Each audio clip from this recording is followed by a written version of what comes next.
అందరికీ నమస్కారం అండి. నా పేరు రవికిరణ్. మాది వైజాగ్ మద్దిలపాలెం. నేను ఇప్పుడు చెప్పబోయే విషయం ఏంటంటే, ప్రతి సంవత్సరం నేను పిఠాపురం అమ్మవారిని దర్శించుకోవడానికి పిఠాపురం వెళ్తూ ఉంటాను. అలాగే ఈ సంవత్సరం కూడా నేను పిఠాపురం వెళ్ళాను. అయితే గతసారి వెళ్ళిన దానికి ఇప్పుడు వెళ్ళిన దానికి ఒక స్పెషాలిటీ ఉంది. అది ఏమిటి అంటే పిఠాపురం యొక్క అభివృద్ధి. పిఠాపురంలో ఏ రకంగా అభివృద్ధి చేశారంటే, మన ఇండియా రోడ్లు కూడా కాదండి, అమెరికా రోడ్లు ఎలాగున్నాయో అలాగున్నది. నిజంగా నేనేదో పొగడ్తల కోసం దేనికోసం చెప్పట్లేదు, నేను చూశాను కాబట్టి చెప్తున్నాను.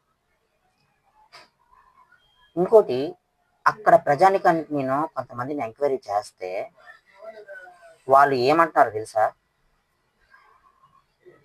గత పాలకులు ఎవరైనా సరే, గత పాలకులో దాంట్లో ఎలాంటి పనులు కూడా జరిగేవి కాదంట అక్కడ. కానీ ఈరోజు ఒక చిన్న ఫిర్యాదు ఇచ్చినా సరే, చిన్న కంప్లైంట్ ఇచ్చినా సరే వెంటనే యాక్షన్ తీసుకుంటున్నారు అక్కడున్న అధికారులు. ఆ గొప్పతనం అధికారులు కాదు, అటు ఇంకెవరో కాదు, one and only Pavan Kalyan గారు. పవన్ కళ్యాణ్ గారి గురించి యూట్యూబ్లోను వీటిలో చూస్తున్నప్పుడు చాలా మంది చాలా రకంగా మాట్లాడుతున్నారు.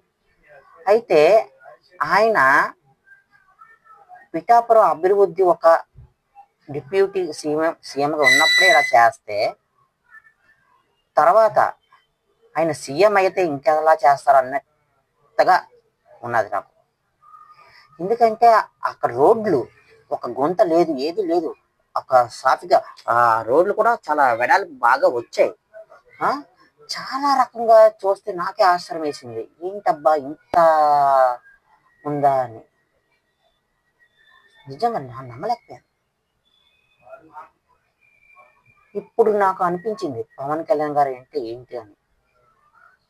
నిజంగా చెప్తున్నాను, పవన్ కళ్యాణ్ గారు పిఠాపురంలో పోటీ చేయడం వలన ఆయన గెలుపు ఓటమి పక్కన పెట్టండి, పిఠాపురం యొక్క ప్రజలకు చాలా మంచి జరుగుతుంది. వాళ్ళ ఒక రకంగా చెప్పాలంటే వారు అదృష్టవంతులు. ఎంత అదృష్టవంతులు అంటే, ఒక దేవుడే వచ్చి అక్కడ పరిపాలిస్తున్నట్టుగా ఉంది అక్కడ. నిజంగా ఒక దేవుడు ఎలాగైతే అదే మ్యాజిక్ చేస్తాడో మంచిగా, అలాగా పవన్ కళ్యాణ్ గారు మ్యాజిక్ చేశారు పిఠాపురాన్ని. అంత అభివృద్ధి చెందింది. అక్కడ ప్రతి పని కూడా వెంటనే నిమిషాల్లో గంటల్లో అయిపోతుంది. మిగతా దగ్గర మాత్రం పెద్దగా అంతగేం లేదు, కానీ పిఠాపురంలో మాత్రం చాలా. అక్కడ రోడ్లే చెప్తున్నాం కదా, అమెరికా రోడ్లులాగా ఉన్నాయి. మన ఇండియా రోడ్లు కూడా కాదు, అమెరికా రోడ్లులా ఉన్నాయి. అంత బాగా చేశారు. అక్కడ ప్రజానికి చాలా అదృష్టవంతులు అబ్బా, నిజంగా.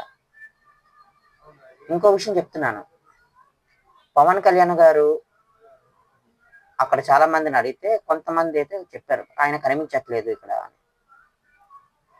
ఆయన కనిపిస్తే ఏంటి, కనిపించకపోతే మీకేంటి? మీకు కావాల్సిన పని, ఆ పని మీకు జరుగుతుంది, అవునా కదా? ఆ పని మీకు జరుగుతున్నప్పుడు మీకు ఇంకేం కావాలి? అంతేగా. అక్కడ పని మాకు చాలా బాగా జరుగుతుందండి. ఇప్పుడు అలా అనేవారికి ఒక మాట చెప్తున్నాను, మనం గుడికి వెళ్తాం, దేవుడు కనబడ్డు, అక్కడ విగ్రహం మాత్రమే కనబడుతుంది. అలాగే అక్కడ పవన్ కళ్యాణ్ గారు రావక్కర్లే, ఆయన తాలే ఒక పవర్ఫుల్ ఒక్క మాట చెప్తే చాలు, అక్కడ ఏ పని జరిగిపోతుంది. అంటే పవన్ కళ్యాణ్ గారి పవర్ అలాంటిది. ఇంకో మాటలు చెప్పనా, పవన్ కళ్యాణ్ గారు అంటే వ్యక్తి కాదు, ఒక శక్తి, బలమైన శక్తి. ఆ శక్తిని తట్టుకోవడం ఎవరి తరం కూడా కాదు.